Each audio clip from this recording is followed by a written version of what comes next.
성부와 성자와 성령의 이름으로 말씀을 드립니다. 샬롬. 네.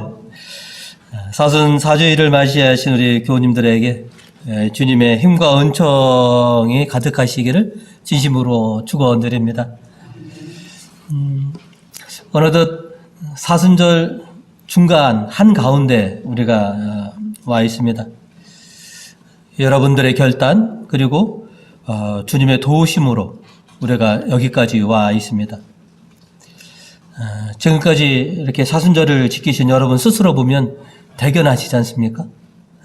또 주님께서도 여러분들이 이렇게 사순절을 잘 지키시는 것을 보면 굉장히 흐뭇해 하실 것입니다.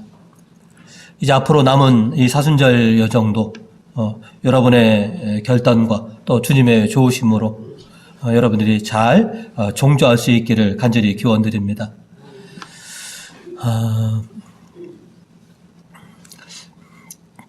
제 어렸을 때의 별명이 있습니다. 많이 있는데요. 그 중에서 이렇게 보면 단추구멍, 초생딸. 혹시 뭐 때문에 이런 별명이 붙었는지 연상이 되십니까? 제가 그냥 평상시에는 그래도 눈이 작지는 않은데,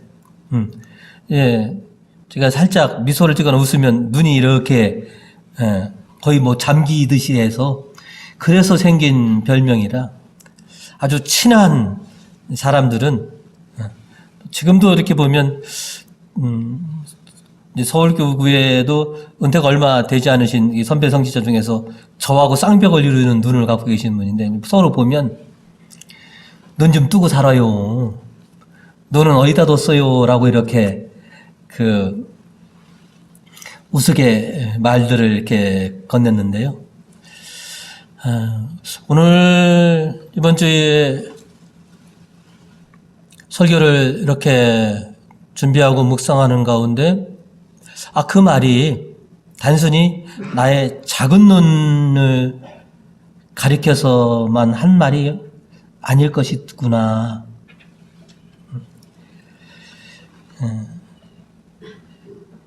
신앙인으로서 어떻게 보면 눈 좀 뜨고 살아라 라고 그렇게 한 얘기는 나의 영적인 눈이 활짝 열리기를 바라는 그런 말들은 아닐까라고 이렇게 생각이 들었습니다.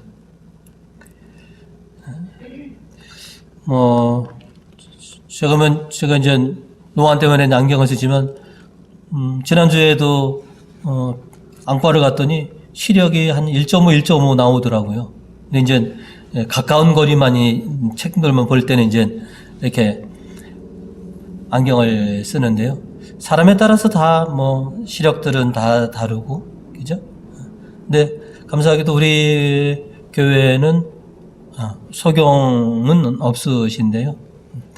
우리가 참 좋은 눈을 가지고 있어야 되지만 또 신앙인으로서 영적인 하나님의 놀라운 은총들을 바라볼 수 있는 그런 눈을 우리가 활짝 열어야 된다라고 하는 것은 굉장히 큰 은총이기도 합니다. 그래서 오늘은 영적인 눈으로 살아가는 그리스도인이라고 하는 제목으로 여러분과 말씀을 나누고자 합니다. 오늘 말씀을 통해서 저희가 첫 번째로 기억해야 하는 것은 세상의 빛이신 예수님이라고 하는 것입니다. 세상을 살아가다 보면 희망을 잃어버리고 어둠 속에 갇힌 듯한 그런 상황을 우리가 겪게 됩니다. 오늘 일독서에서 나오는 사무엘 예언자가 바로 그런 상황에 처해 있었던 겁니다. 자신이 기름 부어서 이스라엘의 첫 왕으로 만들었던 사울. 그러나 이제 그 사울에게서 하나님의 영이 떠나갔습니다.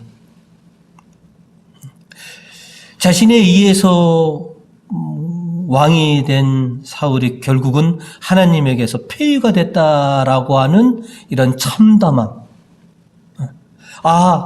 내가 하나님의 일을 실패한 것인가? 라고 그렇게 여기며 참 침통해하고 슬픔 속에 이렇게 잠겨 있었습니다.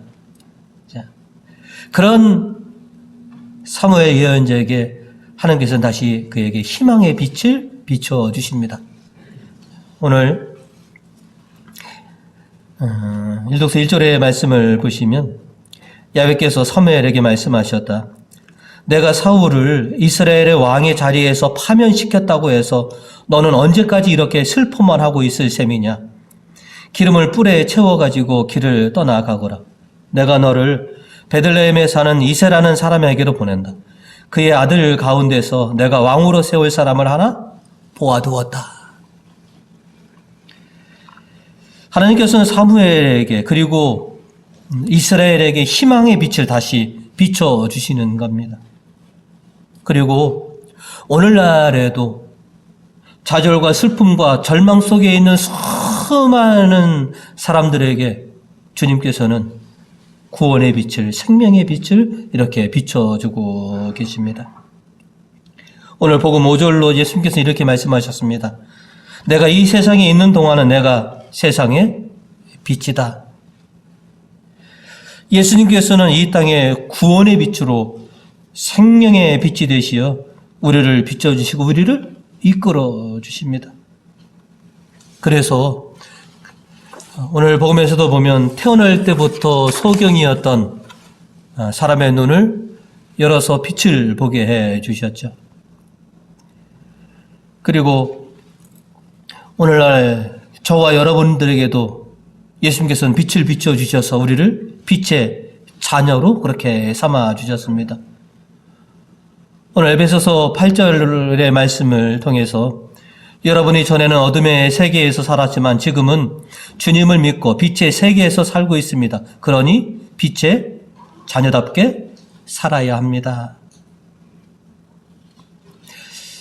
빛의 자녀답게 살아야 한다라고 하셨는데 빛의 자녀답게 산다는 것은 빛의 열매를 맺으면서 사는 사람이 빛의 자녀다라고 하는 것이죠. 오늘 이독서 9절과 10절의 말씀을 이어서 보시면 빛은 모든 선과 정의와 진실을 열매 맺습니다. 주님을 기쁘시게 하여 드리는 일이 무엇인지 가려내십시오라고 이렇게 전해주고 있습니다. 우리가 전에는 여러분이 잘 아시는 9가지 성령의 열매를 맺어라라고 하셨는데 오늘 에베소서에는 여러분은 빛의 자녀답게 빛의 열매를 맺으면서 사셔야 됩니다 라고 이렇게 전해주고 있습니다. 그것이 바로 주님께서 원하시고 반기시는 일이십니다.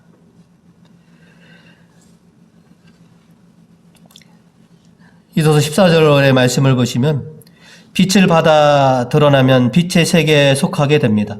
잠에서 깨어나라. 죽음에서 일어나라. 그리스도께서 너에게 빛을 비추어 주시리라는 말씀이 이 뜻입니다. 라고 마지막에 우리에게 이렇게 전해주고 있습니다.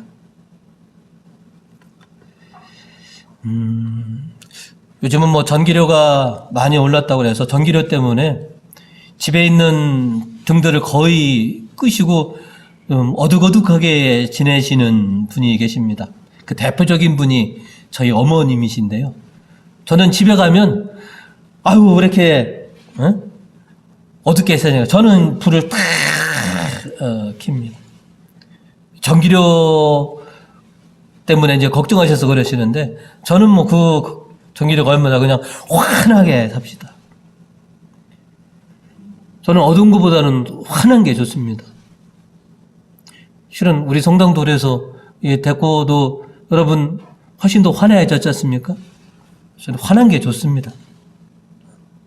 우리가 스위치를 이렇게 올리면, 그죠?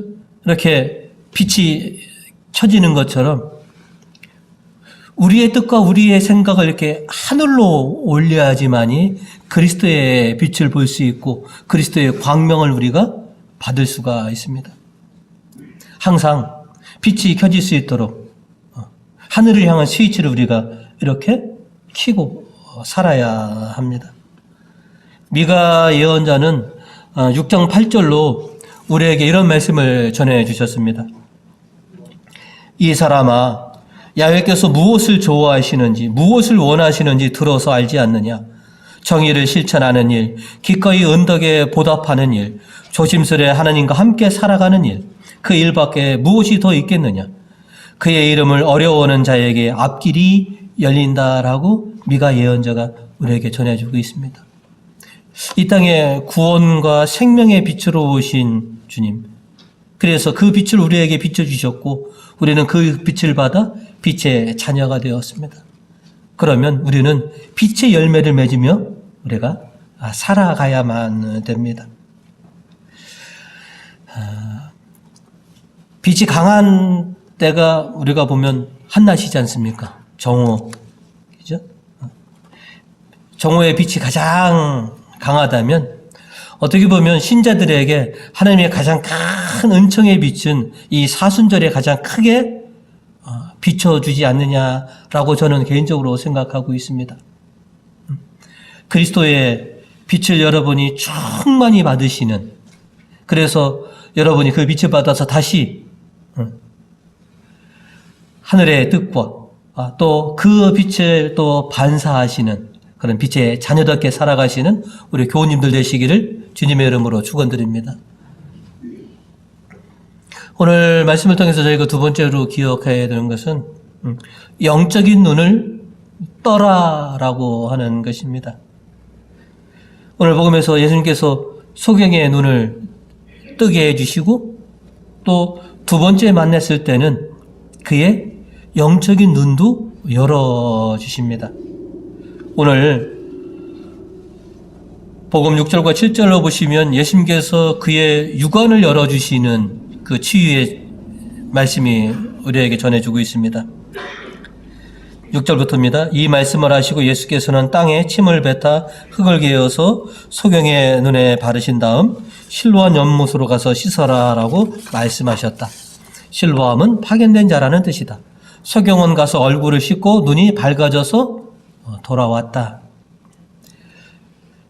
예수님은 이렇게 소경의 육안을 이렇게 열어주신 겁니다.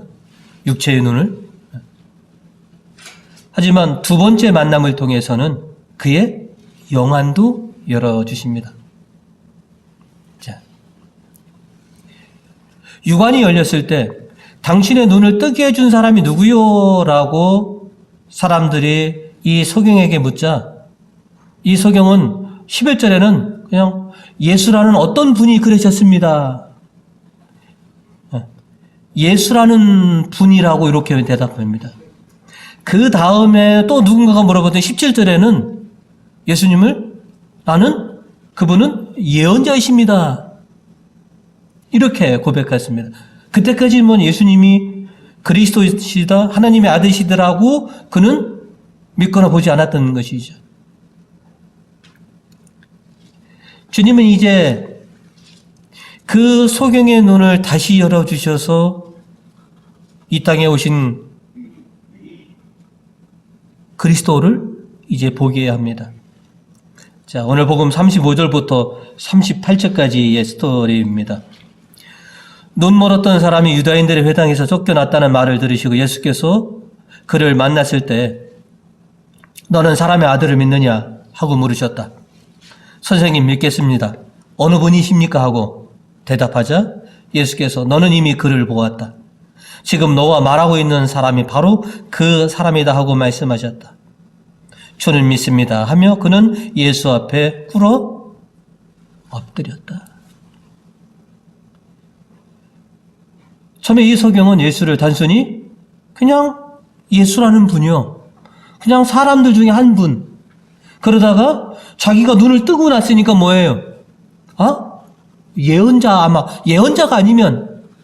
그러나 이제 두 번째 예수님을 만나서 예수님이 사람의 아들 그리스도이시라는 것을 그가 보게 되고 그래서 주님 믿습니다라고 예수님의 앞에 엎드려 꿇게 되는 것이더라. 예수님은 소경의 육안만 열어주신 것이 아니라 영적인 눈도 비로소 열어주신 것이죠. 우리도 그런 은총을 좀 받았으면 합니다. 그죠? 우리의 영적인 눈이 좀 활짝 띄는 그런 은총을 좀 받기를. 자, 오늘 일독서로 거슬러 또 올라가시면 희망을 품고 이새의 집을 찾아간 사무엘 예언자.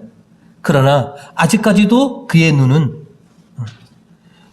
세상적인 눈을 또 그 눈으로 하나님의 종을 또 선택하려고 했습니다.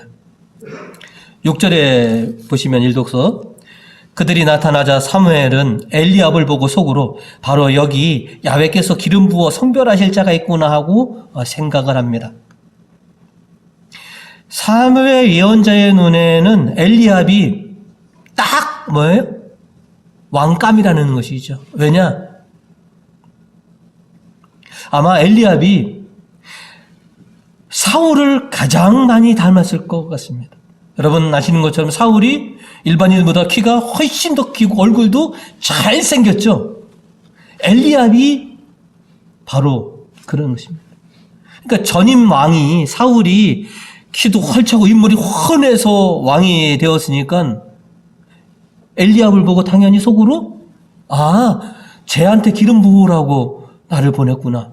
아직도 사무엘 예언자는 세상적인 시각, 육안으로 그렇게 봤습니다. 또 이새와 형들도 마찬가지입니다. 굉장히 중요한 순간이잖아요. 그죠? 하나님에게 간택되는 순간인데 8형제 중에서 7형제가 딱 도열해 있습니다. 다윗은 어떻게 됐습니까? 열애됐죠. 아니 자식 아들이 8인데 왜 7만 세우고 하나는 왜 뺍니까? 당연히 아버지 이새와 형들의 눈에도 뭐예요? 얘는 너무 어리고 얘는 뭐예요? 감이 아니라고 생각했기 때문에 너는 그냥 형들 대신해서 뭐나 하고 있어라?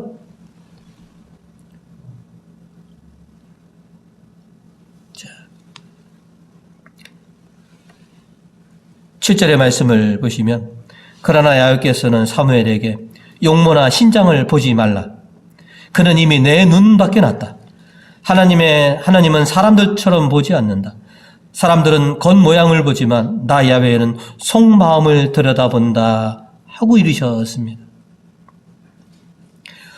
왜 하나님께서 다윗을 간택하셨는지, 다윗이 어떤 것이 마음에 들으셔서 그를 선택해 주셨는지, 아버지와 형들 눈에도 흡족하지 않았던 다윗인데 왜 그 다윗이 하느님 눈에는 그렇게 예쁘게 들어오셨는지, 그 해답이 오늘 시편을 보시면 잘 알 수 있습니다. 우리가 이 시편 23절은 다윗의 시라고 너무나 잘 알고 있지 않습니까? 그리고 이 시가 다윗이 평안할 때 부르는 시입니까? 아니면 위급한 때 부르는 노래입니까? 그죠? 생명의 위협을 받고 있었던 그 순간에 하느님께 부른 노래, 하느님께 바친 기도인 것입니다. 이 23절에 보면 다윗의 영적 시각이 어떤지가 분명하게 드러난 겁니다. 사면초가 지금 죽음의 상황에 지금 놓여 있음에도 불구하고 하나님께서 나를 지켜주시고 나를 인도해 주실 거라고 하는 이런 영적인 시각을 갖고 있었기 때문에, 이런 영적인 눈을 갖고 있었기 때문에 하나님은 잘난 형들을 다 차치하고 이 다윗을 선택하신 것이죠.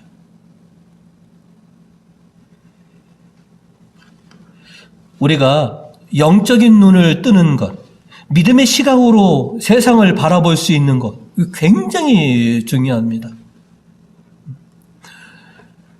성경에 대표적으로 영적인 눈이 뜬 사람들이 있습니다. 그 사례가 첫 번째로 보시면 발람입니다.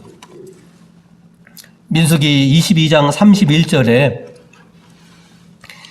그때 예수께서 발람의 눈을 열어주셨다. 그제야 야훼의 천사가 칼을 뽑아든 채 길을 가로막고 서 있는 모습을 본 발람은 고개를 숙이며 땅에 엎드렸다. 또 두 번째는 여러분이 발람보다 더 잘 아는 스토리인 것이죠. 엘사의 종 게하지. 자, 열왕기하 6장 17절 이렇게 기도하였다. 야훼여, 이 시종의 눈을 열어 보게 해 주십시오. 그러자 야훼께서 그 시종의 눈을 열어주셨다.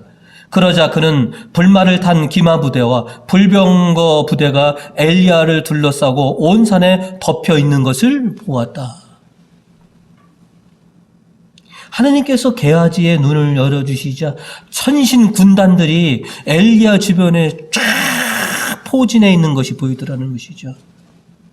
그리고 엠마오로 가던 두 제자, 누가복음 24장 30절에서 31절, 예수께서 함께 식탁에 앉아 빵을 들어 감사의 기도를 드리신 다음에 그것을 떼어 나누어 주셨다. 그제야 그들은 눈이 열려 예수를 알아보았는데 예수의 모습은 이미 사라져서 보이지 않았다.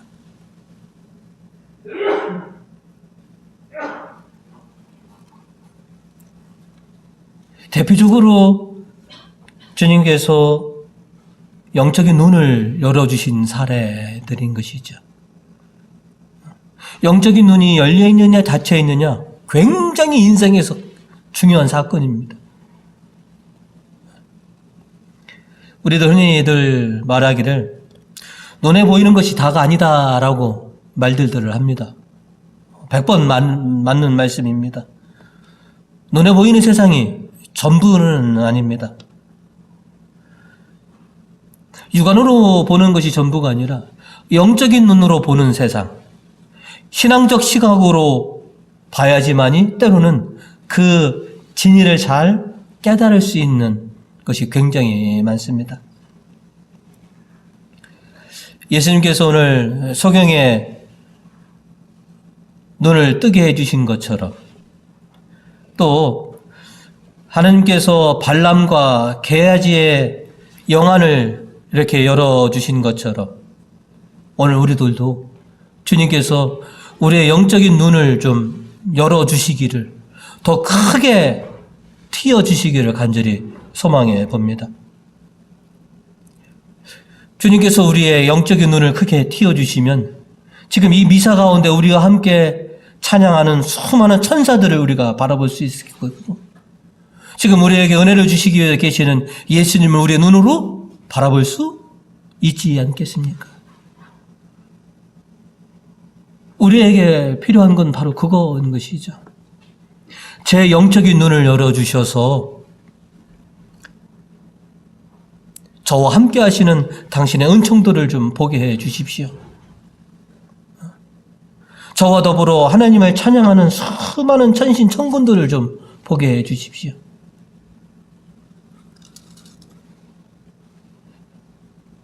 영적인 눈을 갖는다는 것, 신앙적 시각을 갖는다는 것, 이처럼 굉장히 중요합니다. 우리가 흔히들 참 믿음이 좋다, 믿음이 크다라고 말하는 때가 있는데요. 믿음이 크고 믿음이 좋다라고 하는 것은요, 세상에 있는 사소로운 일도 모든 것을 영적인 의미가 무엇이 있을까, 영적인 시각으로 좀 바라보려고 하는 것이 믿음이 좋고 믿음이 큰 사람들입니다.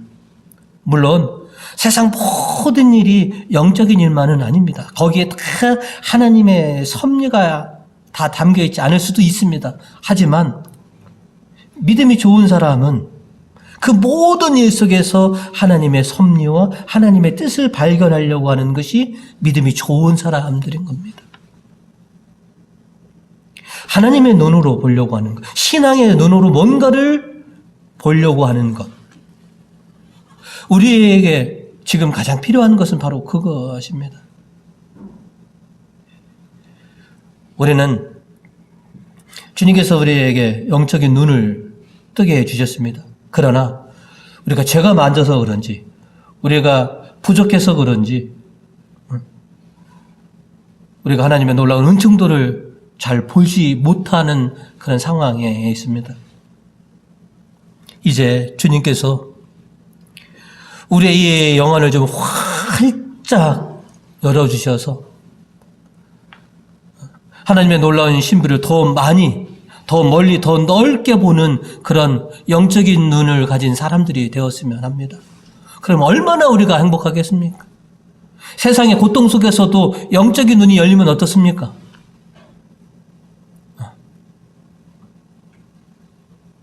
세상의 수많은 일들 가운데서도 우리에게 영적인 눈을 통해서 바라본다면 정말로 하나님의 놀라운 신비들을 우리가 다시 또 은총들을 볼 수 있겠다는 것이죠. 이제 오늘 간절히 좀 기도합니다. 주님, 오늘 제 눈을 다시 싹 열어주셔서 오늘 이 미사 가운데 함께 주님을 찬양하는 천사들을 제가 좀 보게 해주시고 지금도 현현하신 당신의 모습을 제 눈으로 좀 보게 해주십시오. 그리고 제가 이제 저에게 빛을 주신 당신을 닮아서 빛을 발하며 살아가게 해주시고 빛의 자녀답게 살아가게 해주소서. 이제 사랑하는 여러분에게 주님께서 은총을 내려주셔서 육안으로 보는 세상이 아닌 영적인 그런 하나님의 은총도를 바라볼 수 있는 우리 교우님 되시기를 주님의 이름으로 축원드립니다.